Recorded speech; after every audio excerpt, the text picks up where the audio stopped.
নমস্কার বন্ধুরা, মিনিস কিচেনের নতুন আরেকটি পর্বে আপনাদের সবাইকে স্বাগত জানাই।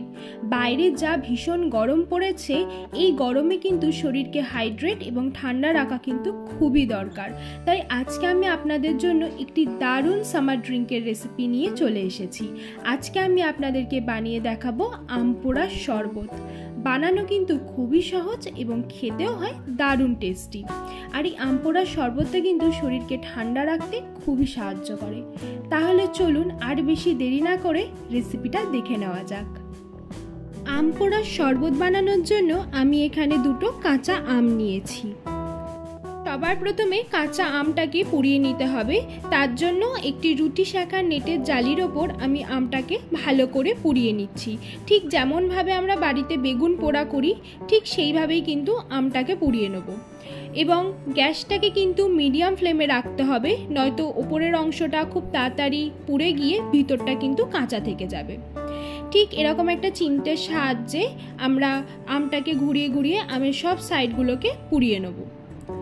দেখুন আমটা কিন্তু খুব ভালোভাবে পুড়ে গেছে। এবার আমি গ্যাসের ফ্লেমটা বন্ধ করে আমটাকে একটা প্লেটে নিয়ে নিচ্ছি। ঠিক একইভাবে আমি আরেকটা আমকেও পুড়িয়ে নিয়েছি। এবার আম দুটো যতক্ষণ ঠান্ডা হবে আমি একটা ভাজা মশলা এখানে বানিয়ে নিচ্ছি। তার জন্য চাটুর ওপরে আমি দিয়ে দিলাম 1 চা চামচ মতো গোটা জিরে এবং 1 চা চামচ মতো গোটা গোলমরিচ। এবারে এই দুটোকে ভালো করে শুকনো খোলায় আমি একটুখানি ভেজে নিচ্ছি। ভাজা হয়ে গেছে, এবার এটার একটা গুঁড়ো আমি তৈরি করে নেব। এটাই কিন্তু আজকে সিক্রেট মশলা। এই মশলাটাই আমরা পরে শরবতে ব্যবহার করব। এবারে আমের খোসাটাকে কিন্তু ছাড়িয়ে নিতে হবে। আমের খোসাটা কিন্তু পুড়ে যাওয়ার ফলে খুব সহজেই আমের গা থেকে ছেড়ে আসছে, কোনো কষ্টই কিন্তু এখানে করতে হচ্ছে না। ঠিক একইভাবে আমি দুটো আমের খোসাই এখানে ছাড়িয়ে নিয়েছি। এবারে একটা চামচের সাহায্যে আমি আমের যে শাঁসটা আছে সেটাকে বের করে নেব। আপনারা চাইলে এটাকে একটা গ্রেটারের সাহায্যে গ্রেটও করে নিতে পারেন, আবার এইভাবে চামচ দিয়েও ছাড়িয়ে নিতে পারেন। আমটা সিদ্ধ হয়ে গেছে ভিতর থেকে, তাই খুব সহজেই কিন্তু আমের শাঁসটাকে আটি থেকে আলাদা করে নেওয়া যাচ্ছে। এখানে দুটো আম থেকেই আমি শাঁস বার করে নিয়েছি। এখন নিয়ে নিলাম একটা মিক্সার গ্রাইন্ডার, তার মধ্যে দিয়ে দিচ্ছি আমের যে শাঁসটা বার করেছিলাম সেইটা। এবার দিচ্ছি 100 গ্রাম মতো চিনি, তারপরে দিলাম 2 চা চামচ মতো বিট লবণ এবং 1 চা চামচ মতো ভাজা মশলা দিয়ে দিলাম।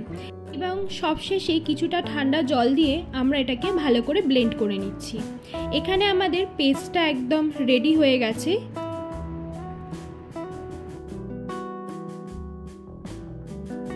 এখানে আমি একটা জগের মধ্যে কিছুটা ঠান্ডা জল নিয়ে নিয়েছি। আপনারা কতটা শরবত বানাবেন সেই অনুযায়ী কিন্তু জলটা ব্যবহার করবেন। এবারে যে পেস্টটা বানিয়েছিলাম সেটা সমস্তটাই আমি এই জলের মধ্যে দিয়ে দিলাম। দিয়ে ভালো করে এখন গুলে নিচ্ছি, যাতে জলের মধ্যে সব কিছু একসাথে খুব ভালো করে ডাইলিউট হয়ে যায়। আম পোড়া শরবত কিন্তু একদম রেডি। এখন পালা সার্ভ করার। তার জন্য আমি এখানে দুটো ড্রিঙ্কিং গ্লাস নিয়ে নিয়েছি এবং কিছুটা করে আইস কিউবস আমি গ্লাসের মধ্যে দিয়ে দিলাম। ঠান্ডাটা আপনারা আপনাদের মতো করে ব্যবহার করবেন। এইবারে আমি শরবতটাকে গ্লাসের মধ্যে ঢেলে দিচ্ছি। এই গরমের দিনে টক ঝাল মিষ্টি আম পোড়ার শরবত কিন্তু শরীরের ক্লান্তি দূর করতে ভীষণ উপকারী। আপনারা দিনের যে কোনো সময় এই শরবতটা বাড়িতে বানাতে পারেন এবং পরিবারের সকলের সাথে এনজয় করতে পারেন। এবং বাড়িতে গেস্ট আসলেও কিন্তু আপনারা এই শরবতটা বানিয়ে খাওয়াতে পারেন। বাচ্চা থেকে বড় এই আম পোড়া শরবত সবারই ভীষণ প্রিয়। তো বন্ধুরা, আমার আজকের এই শরবতের রেসিপি আপনাদের কেমন লাগলো অবশ্যই কিন্তু আমাকে একটা কমেন্ট করে জানাবেন। অ্যান্ড মিনিস কিচেনকে লাইক, শেয়ার অ্যান্ড সাবস্ক্রাইব করতে ভুলবেন না যেন। ধন্যবাদ।